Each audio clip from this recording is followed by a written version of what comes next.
Hi friends, welcome to our channel positive inbox Hindi. आज आपको entertain करने के लिए मैं एक बहुत दिलचस्प कहानी लेकर आया हूं, इसलिए अगर आप चैनल पर पहली बार आए हैं तो चैनल को जरूर सब्सक्राइब कर दीजिए। तो चलिए शुरू करते हैं हमारी आज की कहानी।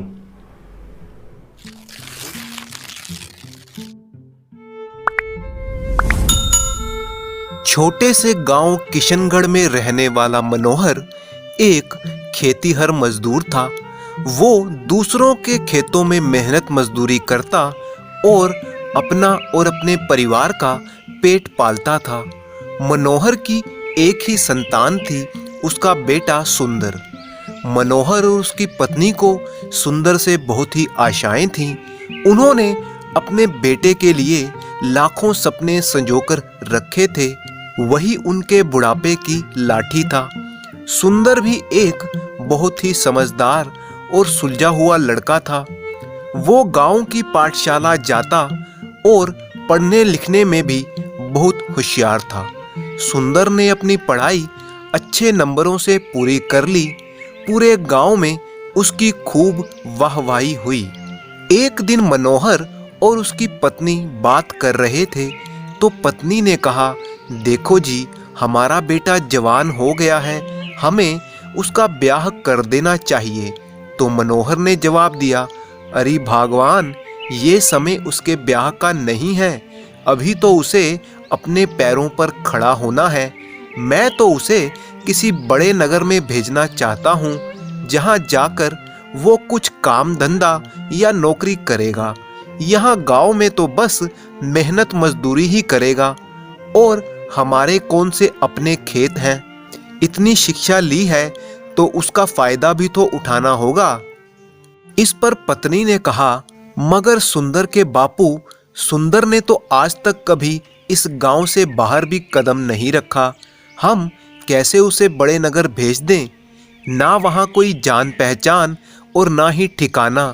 कैसे भेज दूं मैं अपने बेटे को? मनोहर बोला, चिंता ना कर तू।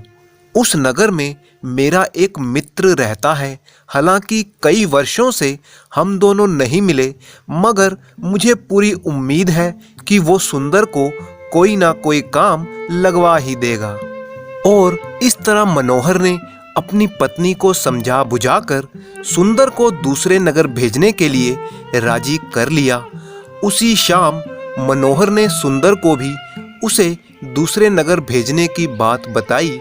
सुंदर ये जानकर बहुत खुश था कि उसके पिता उसे नगर भेजना चाहते हैं। अगले दिन मनोहर ने अपने बेटे सुंदर को दीन दुनिया की ऊंच नीच समझाई और अपने मित्र का पता देकर उसे नगर के लिए विदा कर दिया। सुंदर काफी सूझबूझ और समझदार वाला युवक था। वो भी अपने माता पिता के दुख दर्द को अच्छी तरह समझता था, इसलिए वो भी खुशी खुशी नगर के लिए रवाना हो गया। इतने बड़े नगर में आकर सुंदर की आंखें चुंधिया गई। खूब भीड़ भड़क्का, सजी सवरी दुकानें, तांगों का आना जाना। खैर, आश्चर्य से ये सब देखता हुआ सुंदर अपने पिता के दोस्त के घर की तरफ चल पड़ा। लेकिन जब वो पते के हिसाब से उस जगह पर पहुंचा तो उसे पता चला कि उसके पिता का दोस्त तो ना जाने कब का मर खप गया है और उसके परिवार का भी कोई अता पता नहीं था। ये जानकर सुंदर बहुत ही निराश हो गया और सोचने लगा कि अब क्या होगा। लेकिन सुंदर हार मानने वालों में से तो बिल्कुल भी नहीं था। उसने अपने आप को दिलासा दिया और बोला, चल बेटा सुंदर, निराश होने से कुछ नहीं होगा। यहाँ पर आया हूँ तो कुछ ना कुछ करके ही लौटूंगा। सुंदर पूछता पूछता एक सराय में आकर ठहर गया। थोड़ा आराम करके वो नौकरी की तलाश में निकल पड़ा। लेकिन इस अनजान नगर में भला बिना जान पहचान के उसे कौन नौकरी देता? थक हार कर सुंदर एक पेड़ के नीचे बैठ गया और अपने बारे में सोचने लगा। उसके नजदीक ही दो आदमी आकर उस पेड़ की छांव में बैठ गए। दोनों आपस में बातें करने लगे। अनमना सा सुंदर भी उनकी बातें सुनने लगा। एक ने दूसरे से कहा, कुछ भी हो यार रामवीर, तू नसीब वाला है, हम दोनों एक साथ इस नगर में आए थे। आज तेरे पास कोई कमी नहीं है, अपना घर है, नौकर चाकर सब है, और एक तरफ मैं हूँ, वहीं का वहीं हूँ। तो दूसरे ने कहा, तकदीर नहीं भाई, ये तो अपनी अपनी मेहनत और सूझबूझ का नतीजा है। पहले ने फिर से कहा, ना भाई ना, तू जरूर किसी साधु या फकीर से कोई मंत्र वंतर पढ़वा कर लाया होगा, तभी तो इतनी तरक्की कर गया। अब रामवीर ने कहा, अरे भाई, हिम्मत, ईमानदारी और सूझबूझ से ही तरक्की होती है, ये मंत्र वंतर किसी काम का नहीं होता। फिर उसने सड़क की तरफ इशारा करते हुए कहा, देख तू वो मरा हुआ चूहा देख रहा है ना? हाँ हाँ देख रहा हूँ। आने जाने वाले लोग भी उसे देख रहे हैं और घृणा से थूक कर दूसरी ओर मुंह फेर कर निकल रहे हैं।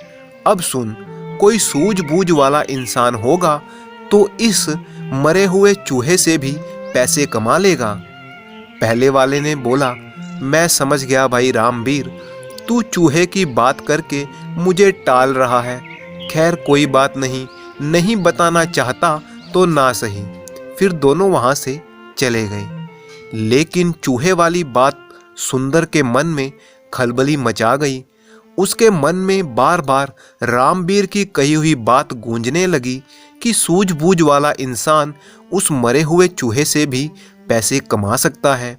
सुंदर चूहे को घूरने लगा और अभी वो सोच ही रहा था कि तभी सड़क पर उसे एक तांगा आता हुआ दिखाई दिया। तांगे में एक सेठ बैठा हुआ था जिसके पास एक बिल्ली थी। बिल्ली को उसने अपनी गोद में दबोच रखा था और बिल्ली बार बार उसकी पकड़ से छूटने की कोशिश कर रही थी।